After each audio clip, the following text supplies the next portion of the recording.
Have you ever wondered why some foods keep you full for hours while others make you hungry again in what feels like just minutes? Is it willpower or is it something else?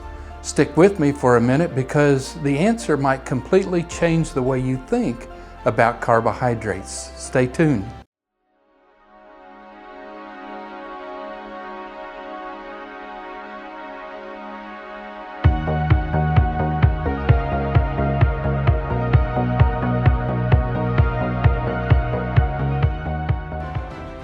Good morning, everyone, and welcome back to Sun Up and Slimming Down, where we talk about real-life weight loss, simple nutrition, and the lessons we learn along the journey.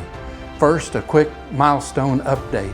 As of this week, I'm officially at 47 pounds down on this journey. And I'll tell you something, one of the biggest mindset shifts for me has been understanding carbohydrates. Not fearing them, not eliminating them completely, but learning how to use them as a tool. Carbohydrates have gotten a pretty bad reputation over the years. You hear things like, carbs are the enemy, cut carbs completely, never eat bread again. But the truth is a little more balanced than that. Carbohydrates are simply a fuel source. Your body can use them for energy, especially your brain and your muscles. The real issue isn't that carbs exist. The issue is how much, how often, and what kind. Some carbohydrates digest very quickly. Think things like white bread, sugary snacks, chips, sweet drinks. These types of foods hit your bloodstream fast and can cause a quick spike in blood sugar. And that spike often leads to a crash, and when the crash happens, guess what shows up? Hunger. That's why some foods make you feel hungry again almost immediately. But other carbohydrates digest much more slowly. Foods like vegetables, berries, nuts, whole foods with fiber. These release energy gradually and tend to keep you satisfied much longer.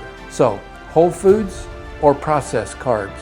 Another big lesson for me on this journey has been learning the difference between whole foods and processed foods. For example, a baked potato and a bag of chips both come from potatoes, but they affect your body very differently. Whole foods usually come with fiber, nutrients, and natural structure. Highly processed foods are often stripped down and engineered to be easy to overeat. That's why I try to focus most of my eating around simple, real foods. The other key idea is portion awareness. For a lot of people, the conversation around carbs turns into elimination. No carbs ever again. But for many people, that's not realistic long term. Instead, it can be helpful to think of carbs as something you use intentionally. A smaller portion, a better quality carb, a time when your body can use the energy. Carbs become a tool, not a trap. Remember that question from the beginning? Why do some foods keep you full while others make you hungry again almost immediately? The answer is often how quickly those carbohydrates hit your bloodstream.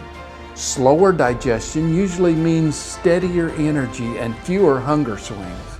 And learning that difference has been a huge part of what's helped me stay consistent on this journey. But carbohydrates are only one piece of the puzzle. In our next episode, we're going to talk about something that can make an enormous difference in hunger and energy levels. It's called the power of protein.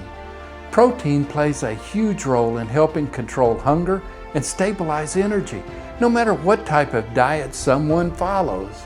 So we'll dive into that next time. If you're on your own journey, I hope this conversation helps simplify things a little.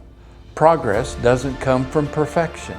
It comes from learning, adjusting, and staying consistent. And again, I'm excited to share that the journey continues, 47 pounds down and still moving forward. If you found this helpful, please like the video, subscribe to the channel, and share it with someone who might be on their own health journey. Hey, thanks for starting your morning with me, and I'll see you next time on Sun Up and Slimming Down. Until then, take care.